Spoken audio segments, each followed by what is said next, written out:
Bonjour, ce tutoriel va vous montrer comment créer un site SharePoint afin de gérer les demandes d'absence à l'aide d'un workflow et d'emails automatiques.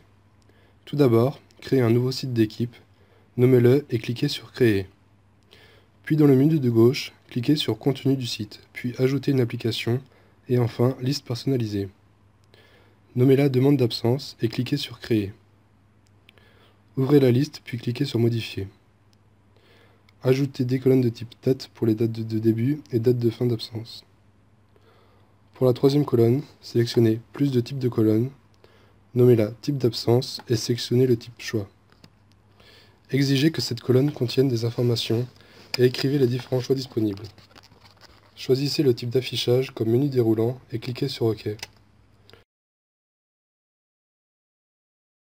Ajoutez une colonne de type texte pour le motif de l'absence. La colonne suivante est de nouveau une colonne de type Choix. Nommez-la Statut.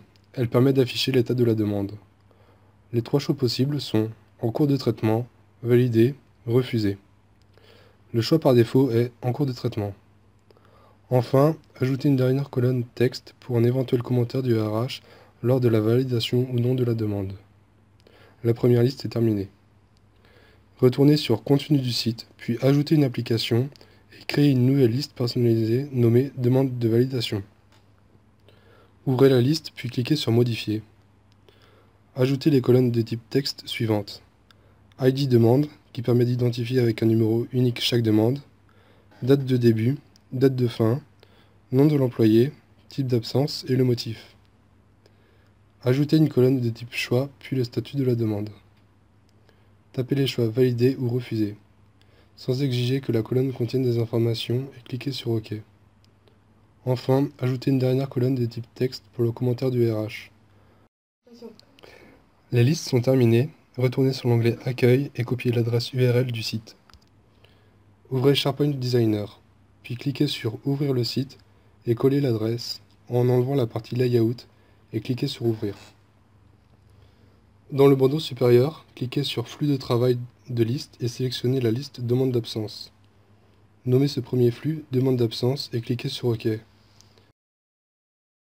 Dans le bandeau supérieur, cliquez sur Paramètres du flux de travail et cochez Démarrer automatiquement le flux de travail lorsqu'un élément est créé.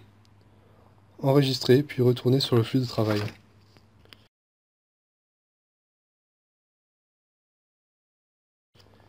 Cliquez sur Action puis Envoyer un courrier électronique. Cliquez sur Statut utilisateur et écrivez le mail destiné au RH. Pour insérer le nom de l'employé qui effectue la demande, cliquez sur Ajouter ou modifier la recherche. La source des données est toujours l'élément en cours, soit la ligne dans la liste de demandes. On veut récupérer le nom de la personne qui a créé cette demande. SharePoint enregistre automatiquement cette donnée. Sélectionnez Créer par dans le champ de la source, puis non complet comme élément à retourner. Ensuite, nous allons diriger la RH vers la liste Demande de validation. Pour cela, retournez sur le site et copiez l'adresse de la liste. Cliquez sur Ajouter un lien hypertexte et collez le lien dans Adresse, puis affichez le texte Validation de la demande. Si vous voulez récapituler la demande de l'employé dans l'email, utilisez le Ajouter ou modifier la recherche pour sélectionner les éléments que vous voulez. Vous pouvez récupérer les éléments de chaque colonne de votre liste ainsi que les éléments créés automatiquement par SharePoint. L'ID, la référence unique de chaque ligne, créé par la personne ayant créé la ligne, créez-le la date de création et modifiez-le la date de modification. Ajoutez l'email et l'objet puis faites OK. Dans Transition de phase, ajoutez l'action. Accédez à une étape puis sélectionnez Fin de flux de travail pour pouvoir enregistrer.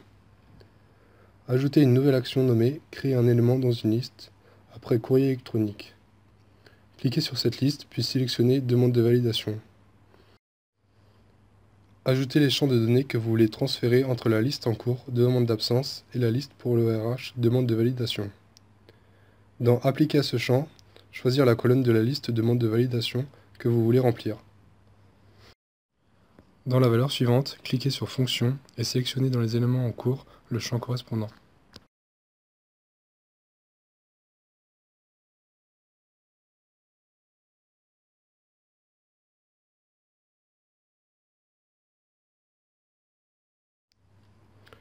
Enregistrer et créer le deuxième flux de travail.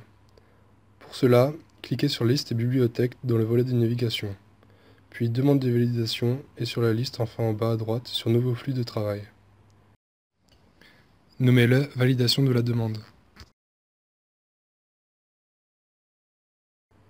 Créez une première condition si valeur est égale à valeur. La valeur 1 correspond au statut et la valeur 2 correspond à valider.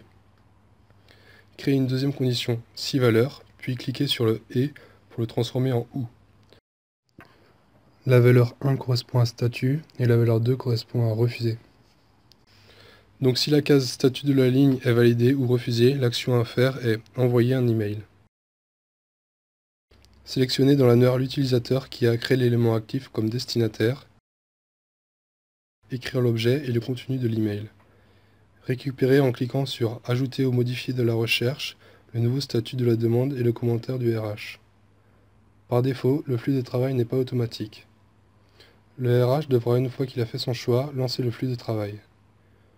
Vous pouvez ajouter une action, créer un élément dans une liste, comme vu précédemment pour mettre à jour la liste demande d'absence et insérer le statut de la demande et le commentaire du RH. Avant de terminer, n'oubliez pas d'ajouter l'action « Accéder à l'étape fin du flux de travail » dans la transition de phase. Vous pouvez enregistrer et publier votre travail. Attention, soyez particulièrement attentifs dans les paramètres du site que toutes les personnes impliquées aient bien accès au site avec les restrictions d'usage. Le personnel uniquement la liste demande d'absence et le RH la liste demande de validation. Nous avons terminé. Merci de votre attention.